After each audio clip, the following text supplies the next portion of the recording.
heading, sir? Out there. That-a-way.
And welcome once again to As the Reel Turns, your place for all things movie and television. And we have got another great show for you. We're even going to skip the entertainment update.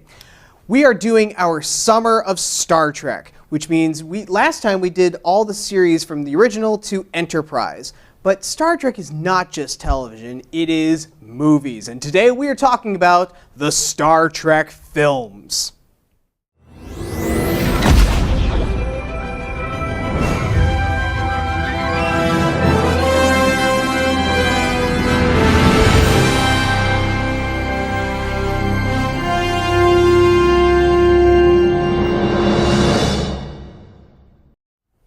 Yes, the Star Trek films. They have spanned 13 altogether, and we're going to cover only the first 7 today. And that means we're going to be crossing a little bit of casting and stuff like that, but we're going to fit them all in. And we've got some great Star Trek fans to talk about them with. We got my good friend Christy and my good friend Timothy. Hello. Well, thank you guys so much for coming on the show. We're going to try and fit in the first half of the films in, so let's get right to it. 1969, Star Trek is over. That's it. That's all. I know. It's so sad. But you know, the fans tried their best to keep it alive. And the early 70s came along. The official Chapter 2, Star Trek the Animated Series, tried. Oh, did it try? And it just wasn't exactly what fans wanted. However, 1977 comes along. Big movie that year. In fact, it was the last movie that Elvis ever saw. The Spy Who Loved Me. Okay, that part is all true, but that's not the big movie we're talking about. A little movie called Star Wars comes out. Star Wars changes filmmaking. Everybody loves it. It is a big deal. 2 years later, 1979, that's the year I call the year the sci-fi strike back. Because there's 3 big science fiction films that I at least know of that come out that year. You have Alien. This big science fiction horror movie that I honestly laughed more through.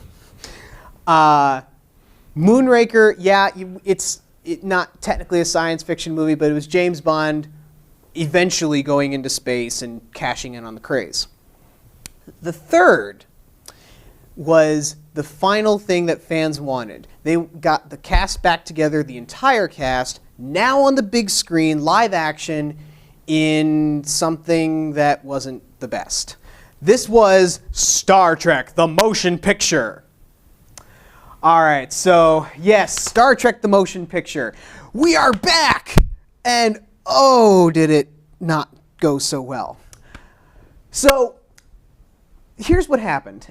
Through constant rewrites, constant directorial, oh God, even the text is slow. Everything about this movie was complicated. The nice thing is that we have the entire cast back together, and what happens is that the crew is going off to find this new being called Voyage. And Voyage is this basically giant special effect as you're seeing. It's even destroying some Klingons. And get used to that Enterprise, folks. Oh, can we please speed it up? The flaws about this movie are, you have everybody wearing these science fiction pajamas, kind of, they were called. The Enterprise, although a nice refit, went so slow, and the special effects kind of took over. The big twist at the end, having V'ger be this lost Earth satellite, kind of took a back seat. We had some new characters, though. We have Will Decker, and then Lieutenant Ilea, played by Persis Khambatta. Timothy, we'll start with you as this trailer rolls. What do you think of Star Trek: The Motion Picture? Okay. Yeah, like you said, it's not what the fans were hoping for. Right. It's not the best Trek film. It's not the worst. Okay. We'll come back to that. Yeah. To that oh later. yeah, we will. Oh yeah. But it did do what it needed to do from a franchise point of view. It brought the franchise back into public consciousness. Yep. And it had to reach out to people who, believe it or not, in 1979, some people had never actually seen Star Trek. I know. That's even with syndication. I know it's beyond comprehension these days. So they had to reach out to beyond the fans. And yeah, one of the major criticisms is that the script is a recycled plot from the TV series. Yeah, I've heard that. A lot of what happens here was kind of hoping to set up a new Star Trek live action show with the original cast. Phase 2. Yep, and you can see how they took some elements for Next Generation. Will Decker, Will Riker, Ilea, Deanna. Will and Ilea. Will had spent time on her planet and left her in the lurch to go back to Starfleet. Will and Deanna, same deal. Beautiful alien women with mysterious powers. They took a lot from this film that ended up in Next Gen.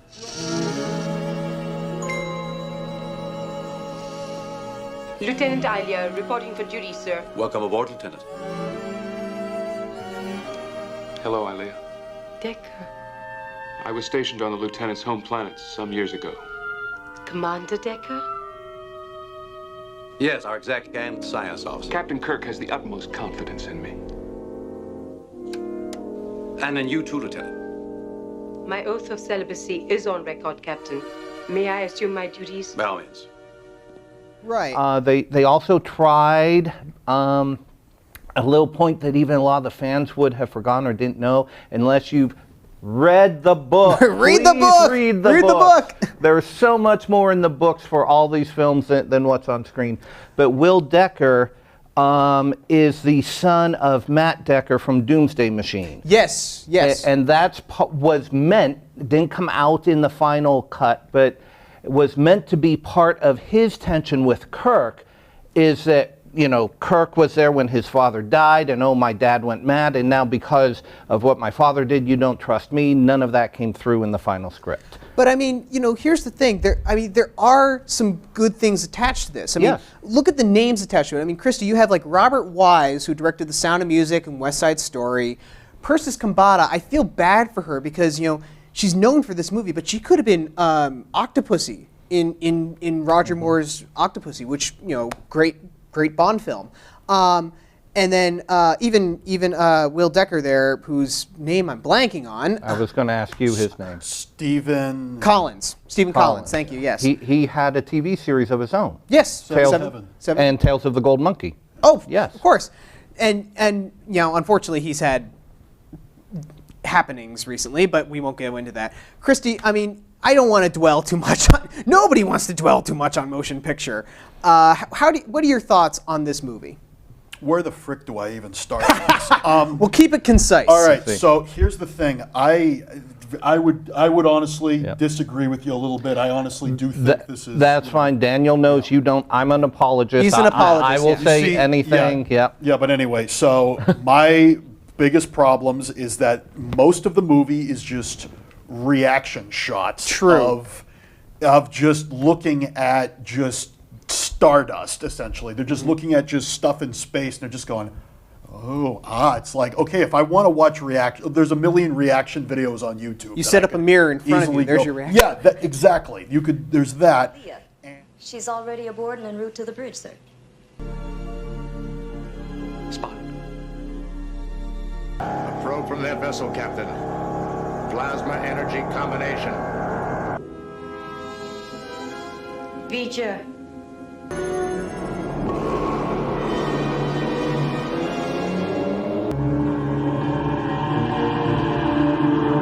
And just the plot just doesn't really go anywhere. I feel like they don't really. I feel like there's not a whole lot of like exposition before. I feel like we kind of just get thrown into everything, and on top of that, just the end plot where it's revealed to just be a satellite. I'm sorry, but that whole plot's just stupid. It's revealed to be Voyager, but it's Voyager because the letters are. There was grime like over that's some just of it. stupid, I think.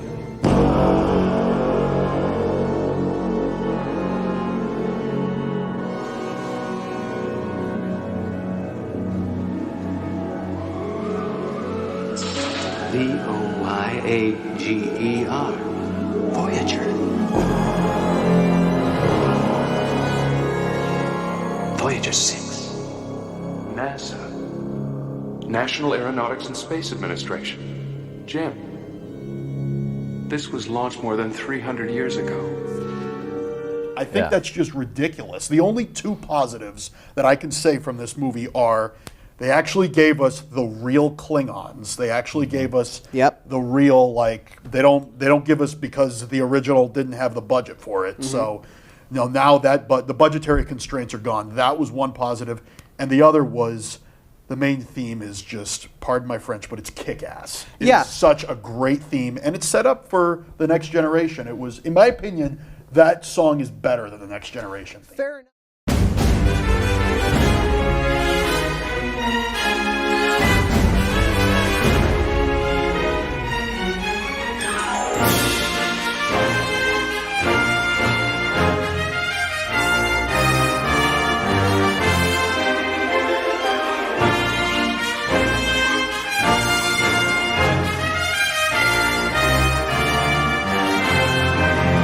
Fair enough, and that's the thing. Jerry Goldsmith will always usually come in to save a Star Trek movie, and he does that again later on. But I want to piggyback on the Klingons because not only did they have a close to what their defined look would be, but it was Mark Leonard, Sarek, as the Klingon, and James Doohan had some input on the Klingon language in those scenes. So that's.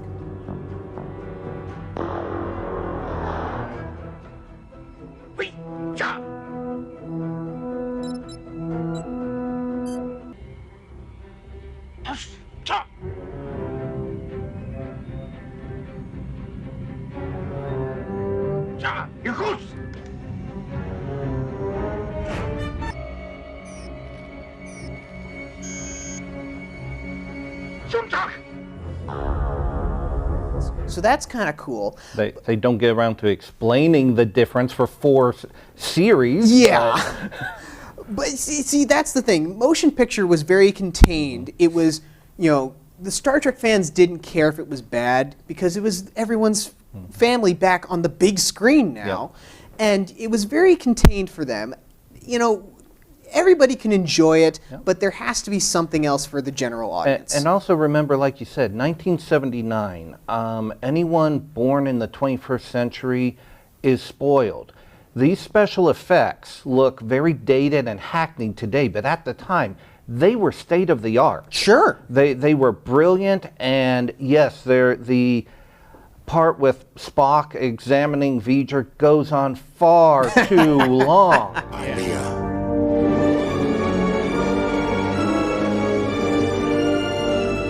The sensor must contain some special meaning. I must try to mind meld with it.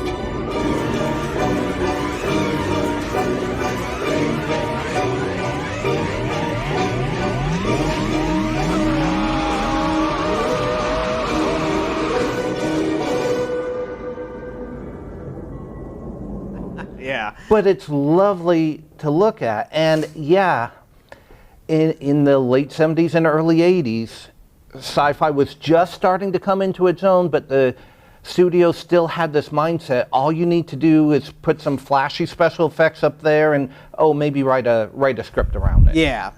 So, bottom line is, if you want to check out motion picture, please do it at your own risk. It's historically important. It's historically important, yeah. And it was a major box office success at the time, oddly enough. And, you've heard our points of it. Make one of your own. And don't try to compare it to Star Wars. Look at it more like a 2001. That's the way to look at it.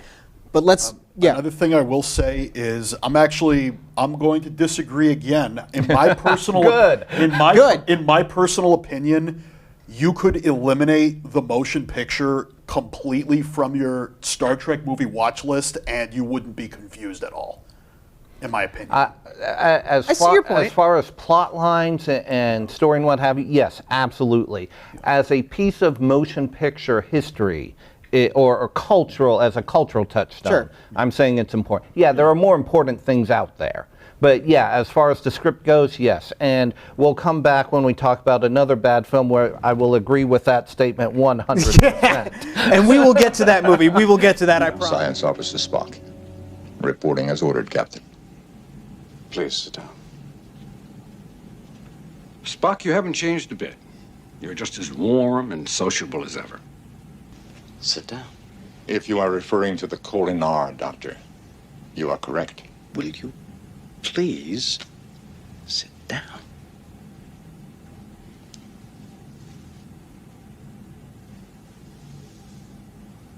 Presenting McDonald's Star Trek meal. Parents, take a good look. It's the only meal approved for your kids by the United Federation of Planets. Outside, the Enterprise, action, intrigue. 5 exciting boxes based on Star Trek, the motion picture. Inside, a regular hamburger, fries, soft drink, a McDonald and cookie sampler, and a Star Trek prize. Star Trek meal, games, jokes, puzzles. Your kids will love them. McDonald's Star Trek meal. Don't interfere with it. Absolutely, I will not interfere. McDonald's! For you parents who don't speak Klingonese, he's saying, people of Earth, unite and bring your kids to McDonald's for a Star Trek meal. That's a regular hamburger, fries, soft drink, a McDonald and cookie sampler, and a Star Trek prize. Oh yes, 5 different boxes based on Star Trek the motion picture. Action scenes, jokes, games. He says, take it from a father who knows. His kids love him. McDonald's Star Trek meal available for your kids now. But we still got one other crew member to welcome aboard, Bones. And if you think all the other people in this movie were dressed ridiculously, wait till you get a load of this getup.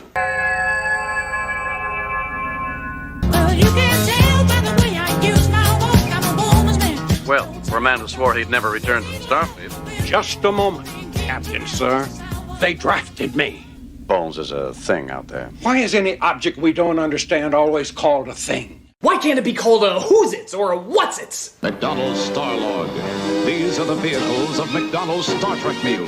Their mission, to let your child boldly go where no child has gone before. 5 exciting boxes covered with action scenes, games, jokes, all based on Star Trek, the motion picture. Inside, a regular hamburger, fries, soft drink, a McDonald and cookie sampler, and a Star Trek prize. McDonald's Star Trek meal. Promise. But let's get to something good. Let's get to something good, because even though it wasn't perfect, the motion picture did do well. And a couple of years later, Star Trek fans and the Star Trek crew knew that, okay, we got to do something a little bit better. So let's give something to the fans again. Let's bring something back, but let's make it something that every audience will enjoy. And thus, in 1982, we got Star Trek II, debatably the best one, debatably, The Wrath of Khan. So yes, Star Trek II, The Wrath of Khan. Again, debatably the best. We bring Ricardo Montalban and his not plastic chest back to Star Trek from when he was originally in the episode Space Seed. He was marooned on this planet. He wants revenge on Kirk for this. And basically Kirk is going after him, all with this big kind of MacGuffin, I guess you could call it, surrounding Star Trek Now, the Genesis device, which launched into a dead moon or something like that, can bring a whole new planet to life.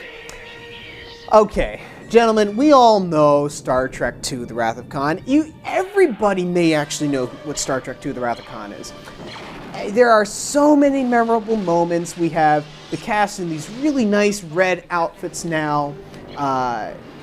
Kirk is an admiral now, and we even have the introduction of a new character named Saavik, played here firstly by Kirstie Alley of Cheers fame and Veronica's Closet and so on and so forth. We also have the introduction of David, who is Kirk's son that he had with a woman named Carol Marcus, who is developing the Genesis device. And we all have that lovely, lovely line said by the ever over-exaggerated William Shatner, Khan! Now that we got that out of my system. So, Kirstie, we'll start with you. What are your quick thoughts here as we finish watching the trailer of Star Trek II, The Wrath of Khan? I'll be honest, like many of the other Star Trek films, it's been a hot minute since I've seen this one. However, it's excellent. It is a major improvement over the motion picture. I will almost say that it's indisputably better than the motion picture. It's just, it's very good, and I mean, the ending was very sad. It was very emotional ending. And the only real complaint I have is the scene where Kirk finds out that that's his son, where the guy says yada yada, I'm your son. And that scene was really kind of forced and very awkward in my opinion, because he just goes, I think my mom would be proud that yada yada, I'm your kid, and then he's just kind of just awkwardly hugs him. Yeah, I thought that scene was a little bit forced, but Phasers down.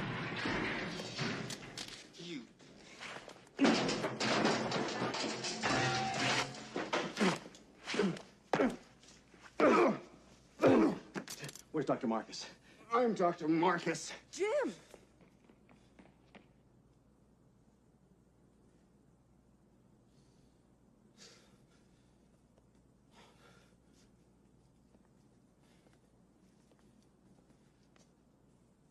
overall, I thought it was a good movie. And actually, little fun fact, quick here, is that William Shatner actually cannot do this. That's true. And so in the scene where he's supposed to be doing this, kind of like doing it with Spock, you can clearly tell he's just putting his hand up to the. It's pretty funny. I'm not going to beat around the bush with it, with the ending, because I'm going to break the ice and go ahead and say everyone. So that big red alert you saw in the motion picture, pretend you're seeing that, because here's a spoiler. Khan is destroying the Enterprise. He fired all phasers at them, and it is in disrepair. And the only way to do it, only way to fix the Enterprise, is for someone to go down to the engineering and kind of basically fix the warp core, basically. And someone volunteers. That someone is Spock. And unfortunately, due to the radiation, he dies, and his casket is shot out, and it lands on Genesis. What is Mr. Scott's condition? Well, I don't think that he... I'm sorry, Doctor. I have no time to discuss this logically.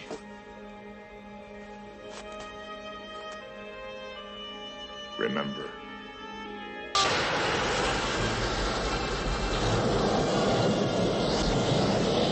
I'll flood the whole compartment to die. Sir, he's dead already. I have been, and always shall be, your friend.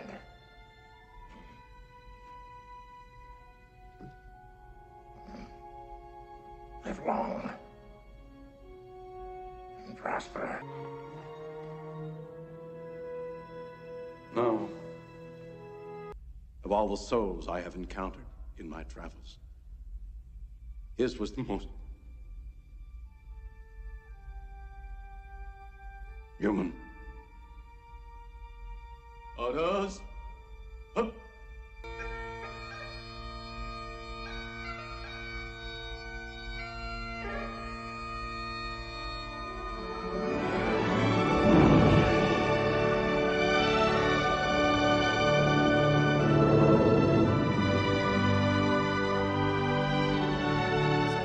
This was because Leonard possibly wanted out of Star Trek at the time. So very, very sad stuff. You mentioned the scene with Kirk's son. That also, we have the exit of the worms in that scene. This was pretty dark for Star Trek. You know, Yes. Khan torturing people with these really weird brain worms, and it would be, 100% dark if the fact that we wouldn't have Khan saying, "I never forget a face," and he never met Chekhov. Why?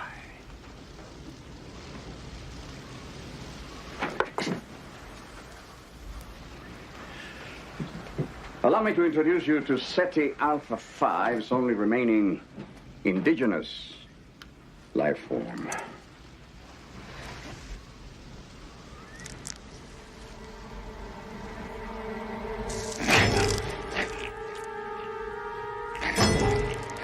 What do you think? You see, their young enter through the ears and wrap themselves around the cerebral cortex.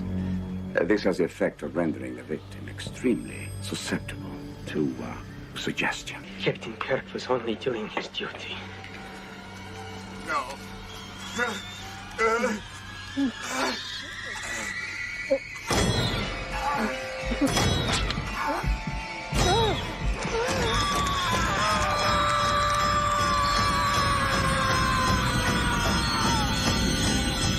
So, yeah, they.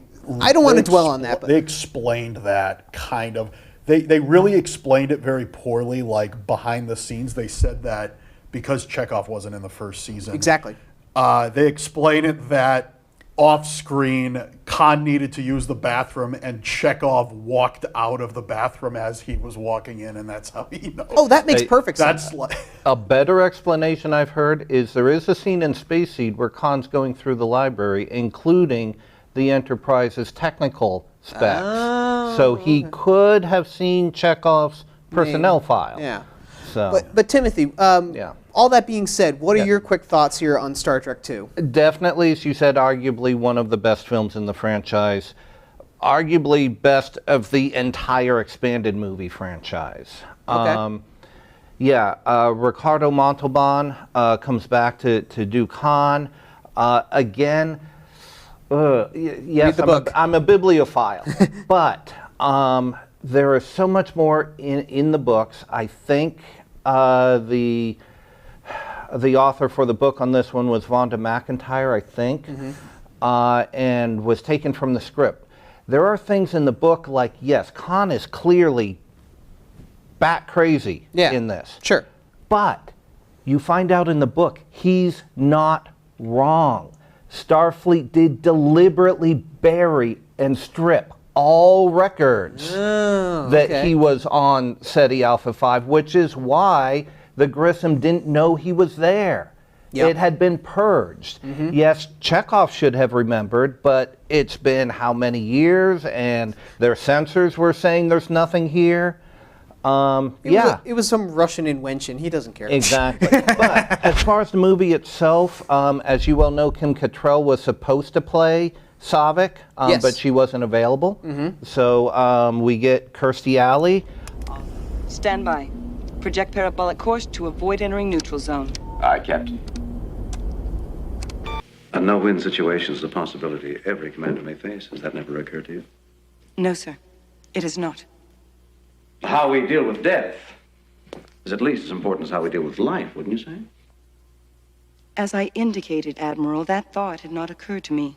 Well, now you have something new to think about. Carry on. So in a parallel universe, Kim Cattrall is the owner of a bar on Cheers, and Kirstie Alley is playing a plastic mannequin come to life. I love it. I love it.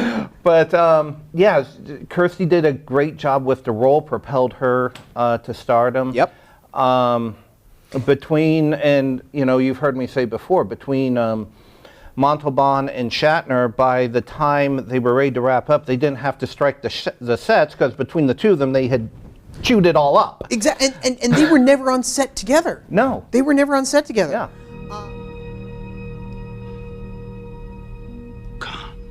You still remember, Admiral, I cannot help but be touched. I, of course, remember you. What is the meaning of this attack? Where is the crew of the Reliant? Surely I have made my meaning plain. I mean to avenge myself upon you, Admiral. I've deprived your ship of power, and when I swing around, I mean to deprive you of your life. But I wanted you to know first who it was who had beaten you. Khan. If it's me you want, I'll have myself beamed aboard. Spare my crew. I make you a counter proposal. I'll agree to your terms if, in addition to yourself, you hand over to me all data and material regarding the project called Genesis. Genesis? What's that? Don't insult my intelligence, Kirk.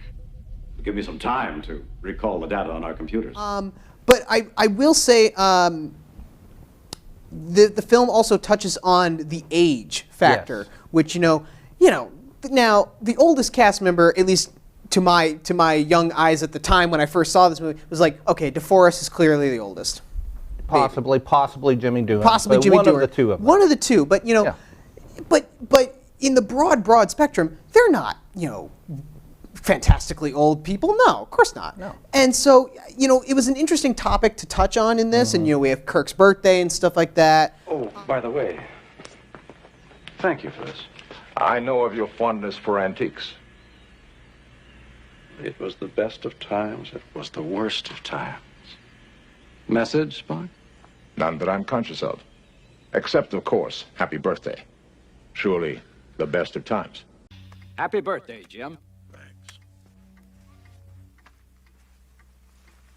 Romulan ale. Why, Bones, this is illegal. I only use it for medicinal purposes. I got aboard a ship that brings me in a case every now and then across the neutral zone.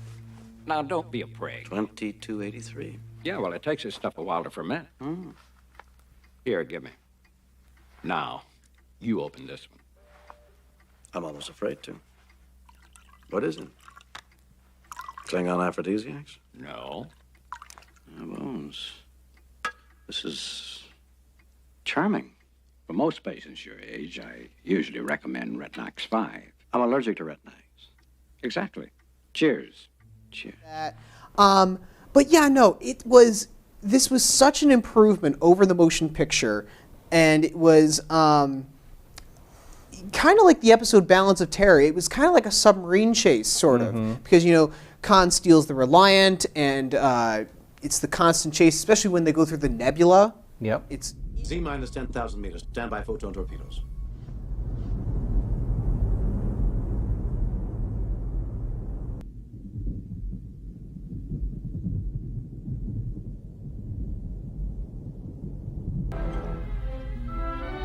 Fire!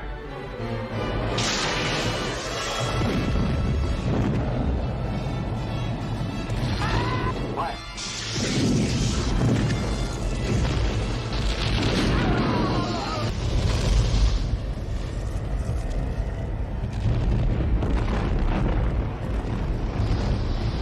It's in and out all the time. So I think basically, yeah. Well, and things that again get lost through all the films. Of course, Star Trek II is the opening chapter of a trilogy. Yes. The only true trilogy that Star Trek has, and as a 3-movie set, it's brilliant. You should really watch them all together.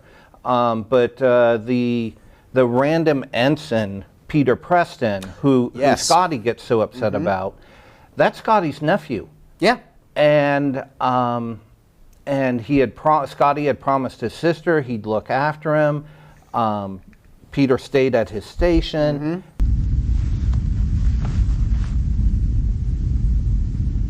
Is the word given, Admiral? The word is given. He stayed at his post when the trainees ran. And again, something that didn't make it through to the final cut, Scotty was so distraught because he had been having a 3-day-long argument and chill out with Peter, because Peter Saavik was Peter's math tutor and he had a crush on her. And Scotty's like, no, get this out of your head. Personally, for me, we'll talk about Soviet crushes in the next one. Yeah. But yeah, basically that, and again, details that you never really think about. And even this was going to be called Undiscovered Country, and we'll wait for that title later on. But yeah, if you haven't seen Star Trek II: The Wrath of Khan, go watch Star Trek II: The Wrath of Khan. You're gonna love it. It is different. It is dark. Perhaps if you haven't seen it, watch Space Seed first to get the background. Fair enough. Yeah. I've actually seen, get this, on Pluto TV, the streaming app, there's now a Star Trek Movies channel, and it's all 13 films, but whenever they show Wrath of Khan, they will actually show Space Seed first, and I love that. I think that's a great detail. So yes, watch Star Trek II: The Wrath of Khan. You're going to love it. Khan! I shall leave you as you left me, as you left her, marooned for all eternity in the center of a dead planet. Buried alive. Buried alive. Khan! Khan!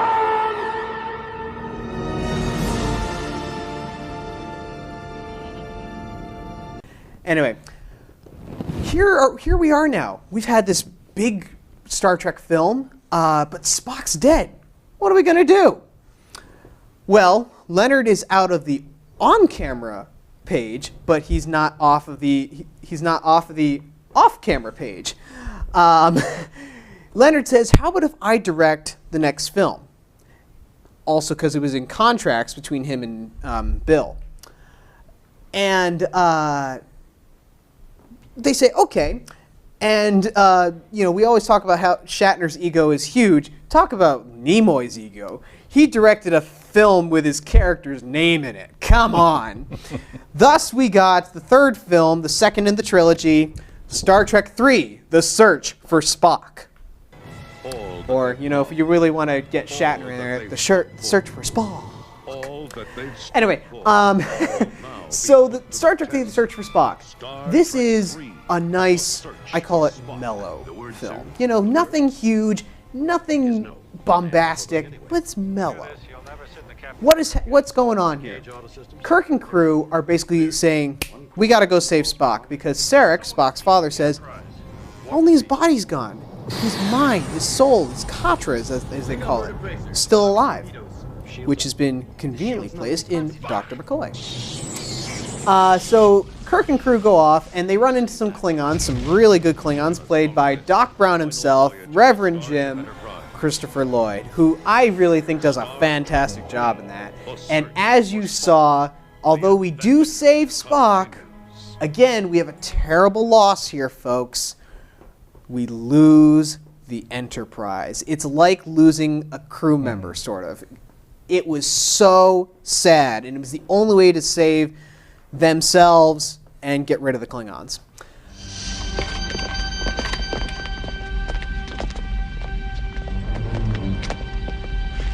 My lord, the ship appears to be deserted. How can that be? They're hiding. Yes, sir. But the bridge seems to be run by computer. It is the only thing speaking. Speaking? Let me hear. 9, 8, 7, 6, 5. Get out! 3, Get out of there! Get out! 1.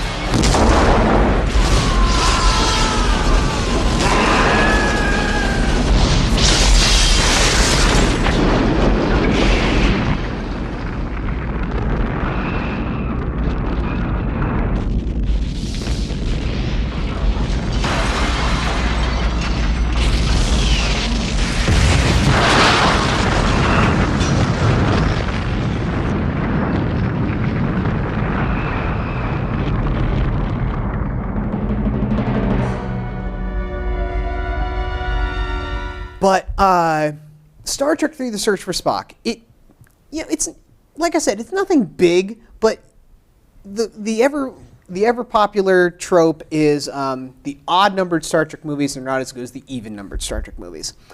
This one, it's not that bad. You're bad. You're being polite about that. I am being polite. But I mean, with all that being said, we got Christopher Lloyd as a Klingon. We have Spock kind of regenerating, sort of, because although he's on Genesis, the planet's destroying itself. We have stealing the Enterprise and then blowing it up, and we have a second Saavik. Kirstie Alley's money negotiations didn't fall through, so we got Robin Curtis, who I think I had a crush on her Saavik. Timothy, we'll start with you. All that being said, what are your quick thoughts here on Star Trek III? Okay. You've heard me say before, this is the middle chapter of a trilogy. Yes. And no matter how good a trilogy is, the middle chapter always tends to be the weakest because it has so much weight on it. We've discussed before, even huge fans of Tolkien's Lord of the Rings, that second book, The Two Towers, drags because it has to connect the first with the third. Yep. And that's pretty much what Star Trek III is here to do, to connect the second with the fourth. I'll say that if we're going to do that, if we're going to do those movies on this show, you're going to have to strap me down pretty hard to get me to do Lord of the Rings. But yeah. Continue. And again, in this particular case, the book has 100 pages of character development and relationship before the first scene of the movie comes across. Sheesh. What we find out in there is that between films, David and Saavik have developed a romantic relationship. Oh, clearly, yes. A physical romantic relationship. Oh. They are actually together. Okay. So her Vulcan resolve, and we'll come back to this with Star Trek VI and everything, she was actually very broken up when David died. But that's another thing. Yes, we lose David.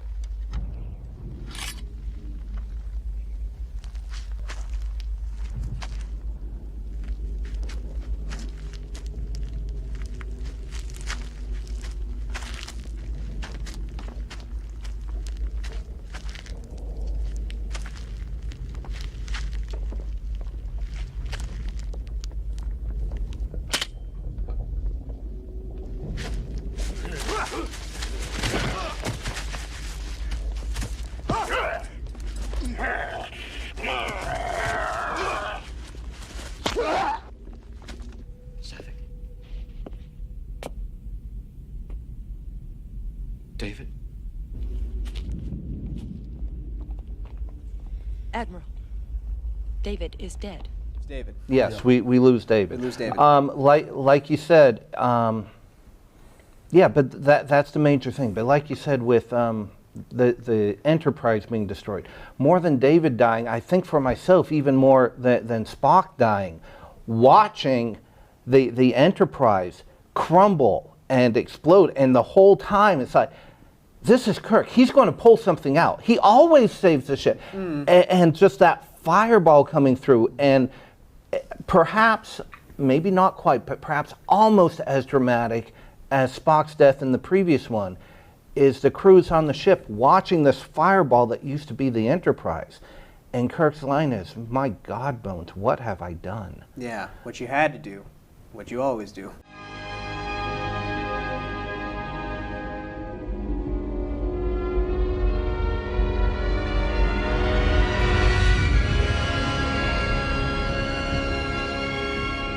My God, Bones. What have I done? What you had to do. What you always do. Turn death into a fighting chance to live. Yeah. But yeah, no, it was... There are elements in here where it's almost like you forget it happens, because like, although it's not really seen, but you can probably add it up if you even haven't read the book. It's like, okay, David and Saavik clearly have something going on here, and then after he dies, he immediately like goes to Spock, sort of. Yeah. Just because of Ponfar and stuff like that. Yes, and that's always a big, not really spoken in the Trek fandom, because Spock's Ponfar, he needs to be taken care of. So the question is, did they or didn't they? Right. And even the book doesn't address that. Oh, okay, okay. So, Christy, It is called Ponfar. Ponfar.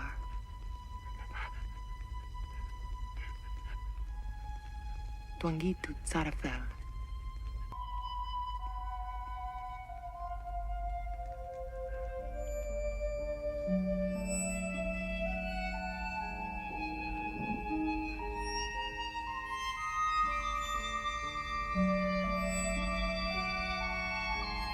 Christy, it is kind of a middle child, really. I mean, it is the middle child, but how can you pass up a big fight scene between William Shatner and Christopher Lloyd? I mean, come on. Beam the Vulcan up, and we'll talk. Give me what I want, and I'll consider it. You fool, look around you. The planet's destroying itself. Yes, exhilarating, isn't it? Give me Genesis!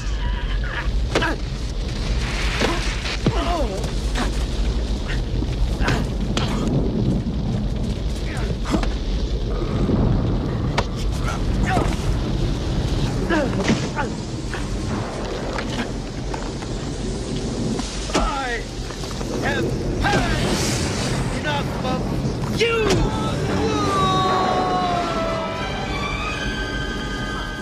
But what are your quick thoughts here on Star Trek 3? I'd have to agree. It's definitely a weaker film than the others, but overall it is good. I enjoyed it. It was just nice. You're right. It is pretty mellow, but it is pretty. It's nice. I mean, I will say. David's death. I remember when you were bringing that up. I remember when you said that we lost somebody. I thought, David. I'm like, because I hate to say it, but when David dies, like I couldn't really like care that much about it. I mean, he unfortunately just. I mean, when a character like that dies, I mean, I feel like I really have to really be invested, but they really don't give you a whole lot of time to be invested in his character. So when he dies, I didn't really feel anything about it. But I will say that, like he always does, takes over. After David is killed by the Klingons, Shatner, of course, taken over. That slow descent he does, and then slips in the chair. Great reaction. I got to hand it to him. You know.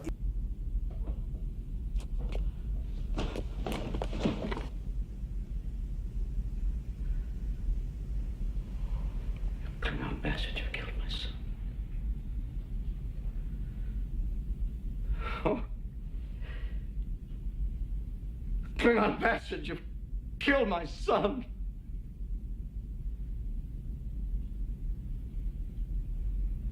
It's him doing his thing. But And well supported by, again, reaction shots, like you said, but the reaction shots from the rest of the crew on the bridge with him, who the director made the right choice. They don't try to console him because you can see on their faces, what can they say? Yeah. I mean, bottom line is he lost his kid. Yeah. So, I mean, that's going to grab at the heartstrings of any parent. Of course. And, another fact, I've told you this, Daniel, I haven't told you this. The actress who played Saavik she actually went to my mom and everybody my mom and all her siblings. She went to the same high school, and she sees them at she actually saw her at a reunion recently. So if Daniel needs an introduction, for an autograph, it's DANIEL. Anyway, so she's married, isn't she? She's married. I'm sure she is. It's funny she grew up in there because the town my mom grew up in was. Really small town, only a couple thousand people. So it's really New York Mills was where they were from. And that's the best part, especially when it's a small town. That's how you get to know each other, really. So Star Trek 3, it's fun, it's simple and mellow. I really think that's the best description for it. Great scenes like stealing the Enterprise and then blowing it up. And don't quote me, I think it's the same actress who performs the ceremony as she was in Amok Time? I don't know. I don't know. I'd have to go back. There's a visual similarity, but I don't know that it's the same person. And Leonard That's only... a great episode. That is a good episode. Leonard only plays Spock at the very end of the movie. Yeah. Saying the great line there.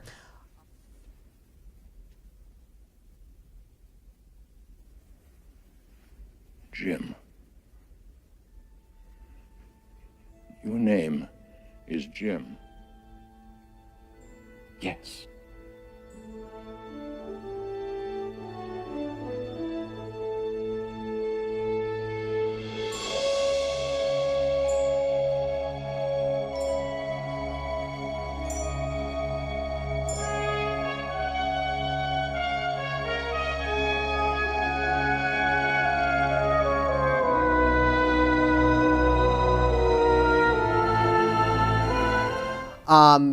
Also, fun fact, Christopher Lloyd is the head Klingon there, but his helmsman or something like that, John Larroquette. Yep. Don't. How many more? Just him, son. Bones, help Spock. We've got to break out of orbit. You, help us or die. I do not deserve to live. Fine, I'll kill you later. So that's kind of cool. Stardom. So definitely check out Star Trek 3. It's a nice one. It's nice and simple. But then we get going here.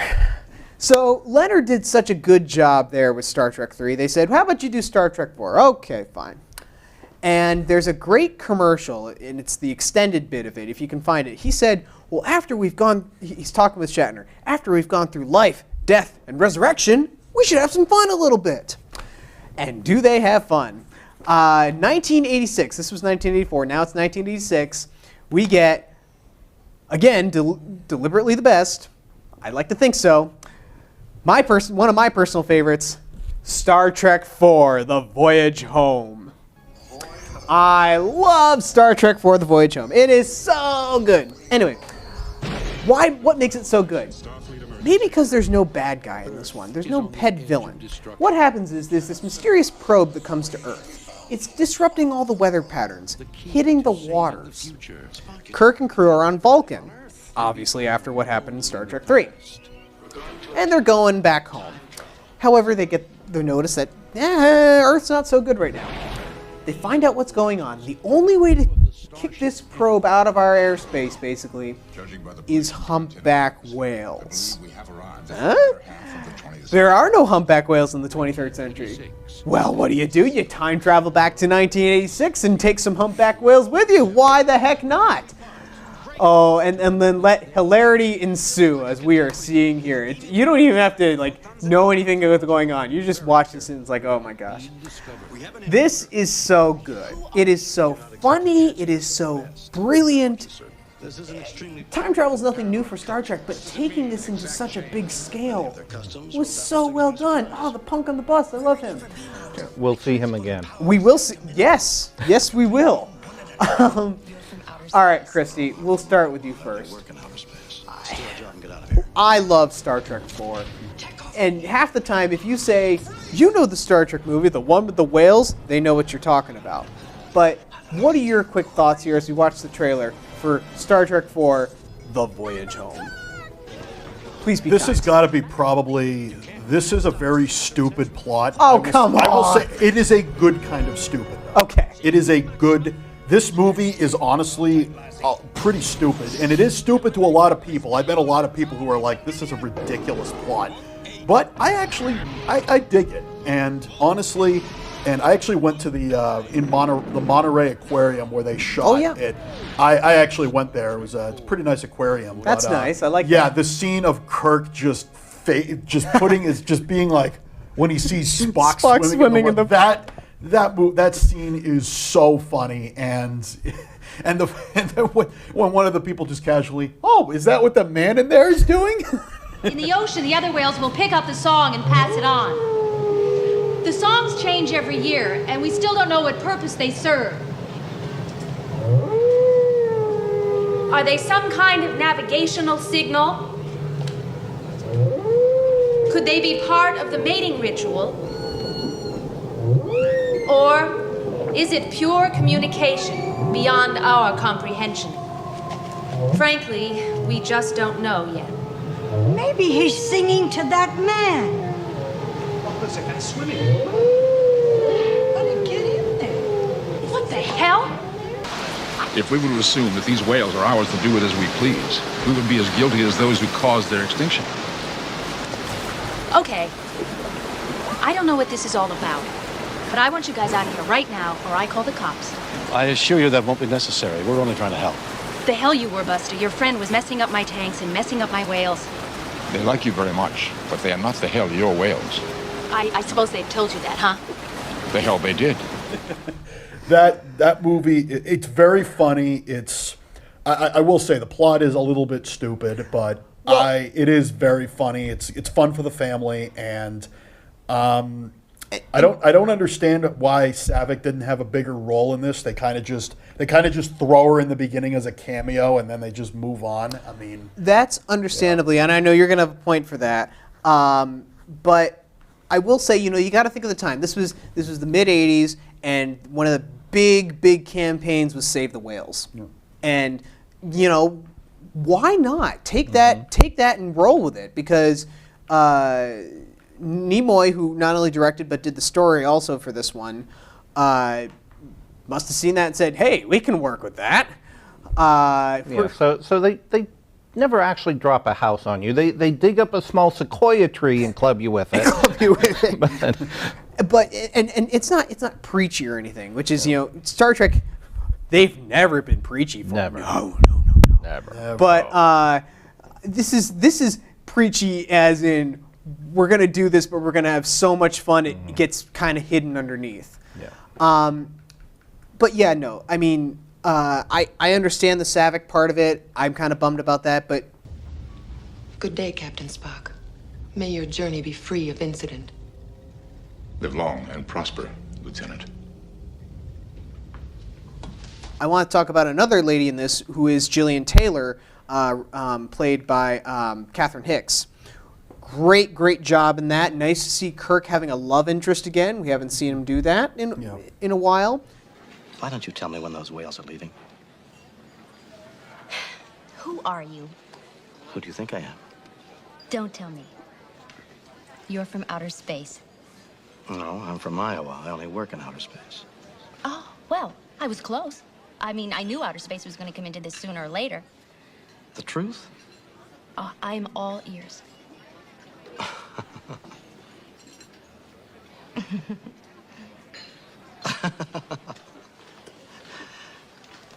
Okay. The truth.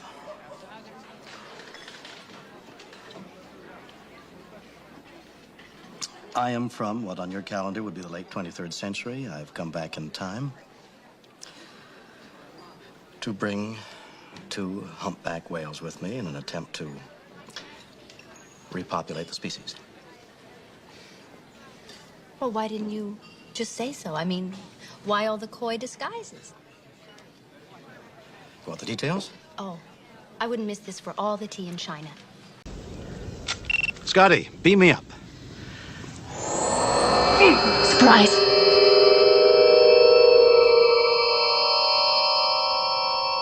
Thank you, Bill, for keeping your shirt on this time. She was the mom in the first Child's Play.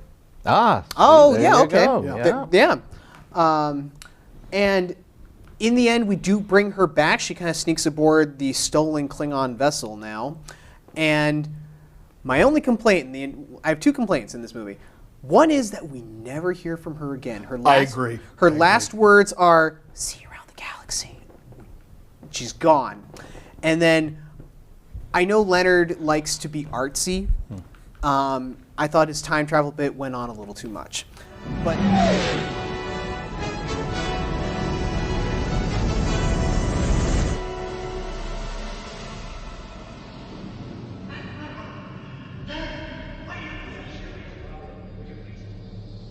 should never have left. The beams are down, sir. Box power is... My God, Jim, we're on. But it is the human thing to do. Mission? Spock, you're talking about the end of everybody on Earth.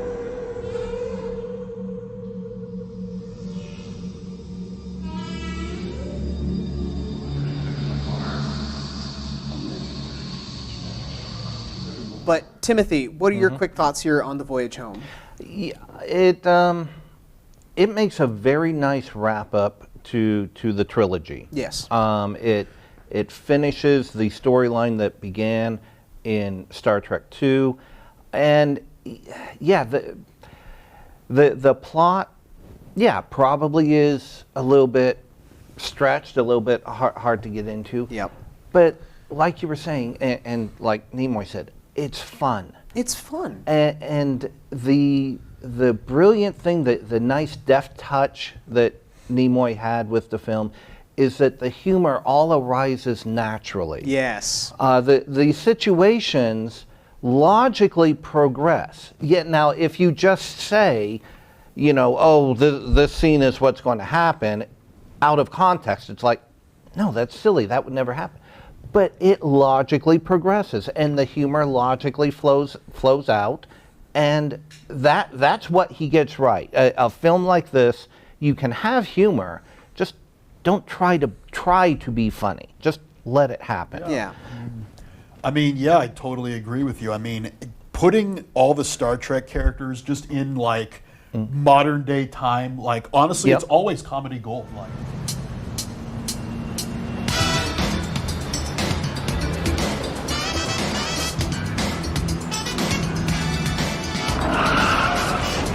Watch where you're going, you dumbass! Well, a double dumbass on you!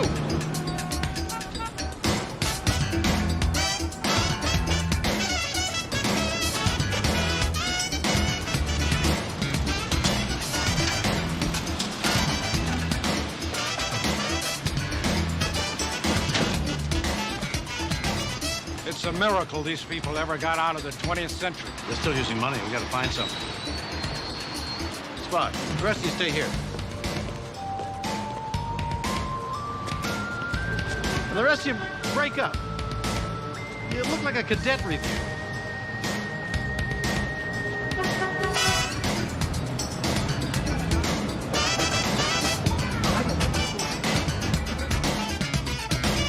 Hello, we are looking for the nuclear vessels in Alameda. Could you tell me where...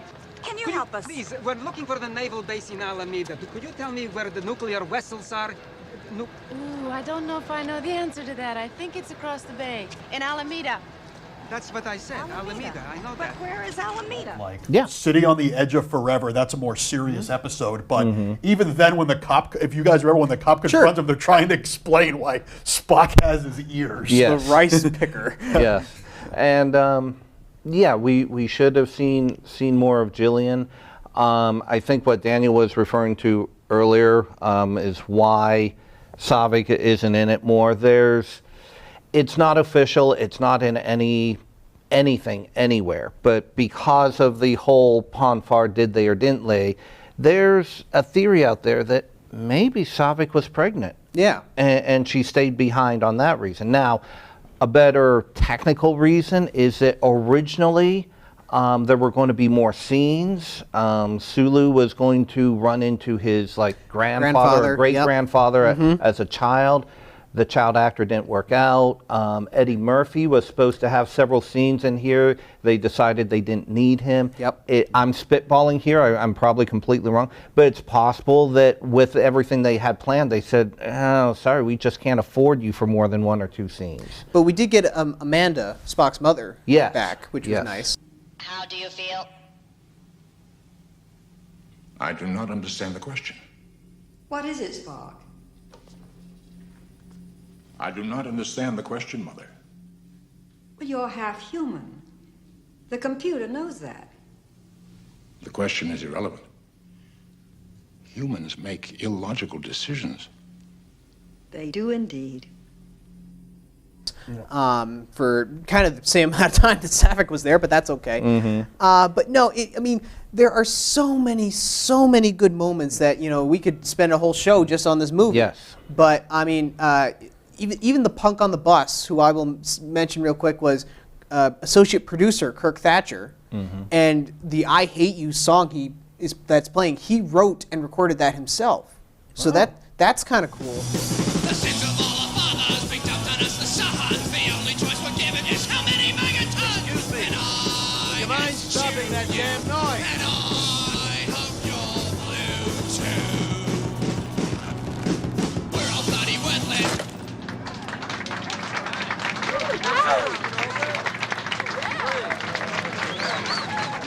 And he reprised that in a Spider-Man movie, a Tom Holland Spider-Man movie. Oh. So, I mean, go figure. I guess it just shows the impact of Star Trek. Yeah, the other two things. One thing I will just throw out is another plot line at the end of the movie. Kirk is now a captain again. He gets demoted from admiral. Yes. Gets demoted. The other thing, you guys, maybe I'm just fuzzy on the movie because it's been a couple of years, but and maybe you guys can explain. You might have an explanation for me, honestly. I have an explanation for everything. Yeah, but I just really did not understand the motivation behind Jillian. I did not understand why she would go like 200 years into the future and leave everything behind. Well, she's got nothing going on here because she lost her whales, and now she's just like, And she does mention, granted, it's only one line, but she says she has no family. She's got nothing to keep her here. And it's William Shatner. Yeah. He's got that thing going on. So, I mean... Yeah, and the other reason I hated why her character disappeared is that I feel it would have been an outstanding plot to see her trying to acclimate to a brand new world that she has no idea. Oh, yes. Yeah, that would have been a great plot. And it wasn't the mindset in the 80s to do these kinds of spin-offs, but they could have done, like they do today, an entire Star Trek TV series. They could have. Based on her ship. They could have. Yeah, absolutely. Absolutely. Well, bottom line here is that if you haven't seen Star Trek IV: The Voyage Home, go watch Star Trek IV: The Voyage Home. I tried to show this at a movie night one time and it got 0 votes. And I'm like, are you serious? Who doesn't want to see a fun romp of a film with, you don't even have to be a Star Trek fan to enjoy it. You can just enjoy it, and who honestly doesn't want to see Spock swearing? Also, I'm just going to say hospital chase. That's all I'm going to say. Yes. Damn it, do you want an acute case on your hands? This woman has immediate postprandial upper abdominal distension. Out of the way, get out of the way. What did you say she's got? Cramps. He melted the lock. Dealing with medievalism here. Pavel, talk to me.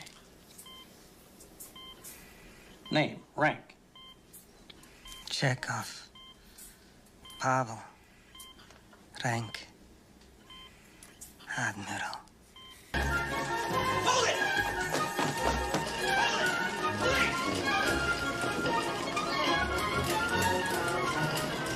Stop. Hold it!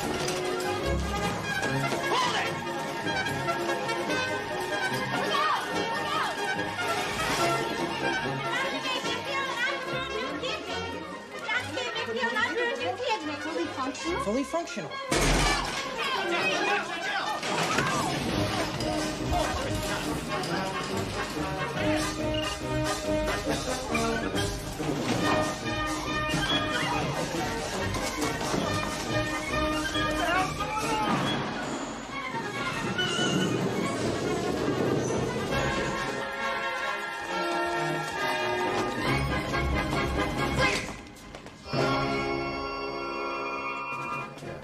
And, props to Chekhov. I have my own theme!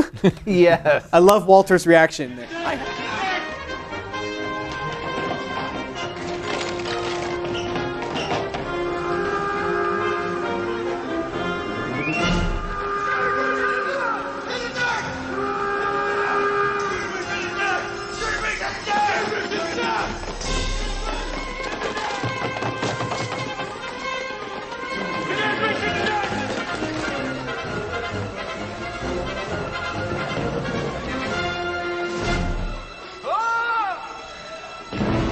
I have my own theme. But no, seriously, go check out Star Trek IV. You're gonna love it.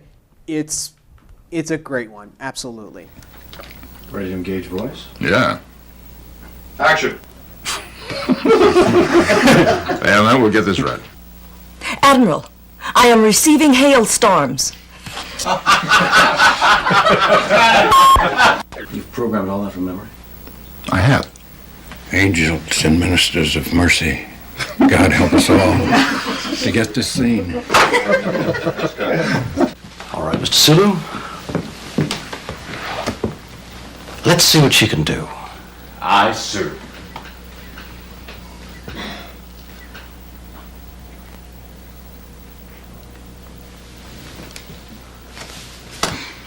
Get your hand off my leg. Say something profound. On behalf of all of us, Mr. President, I've been authorized to plead not guilty. On the other hand, they have also authorized me to plead guilty. Now, I am confused. That's good. Keep rolling. Keep rolling. Ask him the question again. I like that. That was a good answer, Bill. Ask him the question again. That's good stuff. Is this a goodie reel or we cut it? Go. Hang on a second. Let me recapture my mood, will you? No. No. That was great. Do it again. A second. All right, grim it up. Grim it up. I'm trying. What does it mean, exact change?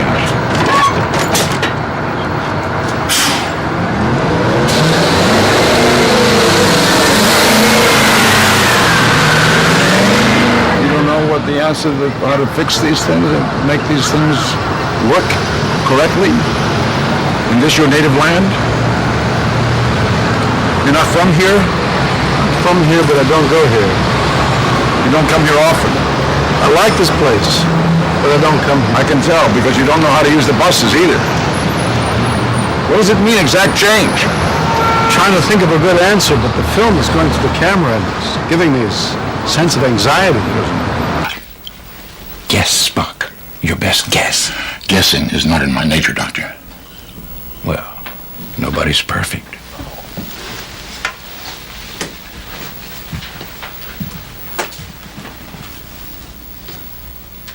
Oh, yeah? Daniel Saletti here. Thanks so much for watching Star Trek The Movies, Section 1, Part 1. Everything from motion picture up to Voyage Home. The show was just a little too long for a regular ending, so just letting you know, stay tuned for Section 1, Part 2, and we will see you next time. This has been Daniel Saletti of As the Real Turns. That's a wrap.